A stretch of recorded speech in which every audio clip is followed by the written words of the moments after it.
Our last whiteboard resource is Whiteboard.fi, and Whiteboard.fi is similar to Whiteboard.chat, where there are individual whiteboards for students.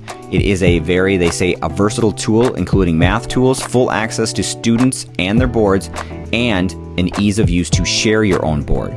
So let's take a look specifically at Whiteboard.fi. When you get to Whiteboard.fi, you can see right at the top, it says they are a Kahoot company. So Kahoot, you all know Kahoot. Kahoot is a great company. They have great products. They are constantly working and updating their products. So you know that they are probably going to continually update and work with this product.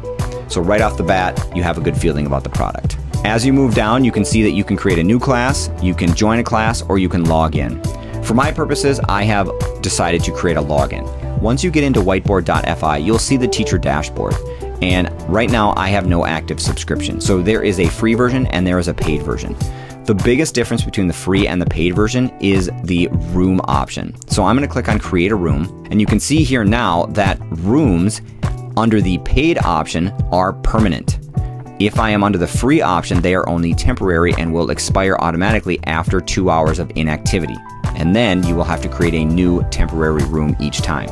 So you have to kind of decide for yourself whether or not the resources that you're creating are things that you want to keep for a long time, or whether you're okay with creating temporary rooms. So I've created a temporary room, and you can see here that I have a couple of ways that I can share this information out. So I can copy the URL to a clipboard, and then I can paste it in Google Classroom. I can click here, I can show this QR code so students can come up with their device and they can scan the QR code, or I can just have students type in the room code at the top of my screen. So you'll see here, I'm going to join this whiteboard from my iPad. So you can see in my dashboard, as soon as I have a student join my whiteboard, at the top I can see the student's name and their whiteboard, and then at the top I can see my whiteboard. So if I click on toggle my whiteboard, here is my whiteboard template. So you can see here that I have my tools across the top. I have my selection tool, my pen tool, my line tool, I have shapes, I have a text box, I can insert images if I would like to from my computer, I can insert a PDF, I can cut, copy, paste, my undo, redo, I can zoom in, I can make myself full screen, I can download this as a PNG, JPEG, SVG, or PDF file, I can trash the board, and then underneath the basic tools that I have, I can flatten my image, I can add a grid of various sizes, I have some music paper that I can work with, I can add emojis into my board, and I have some math tools that I can edit. So the last option I have here is I have this push button.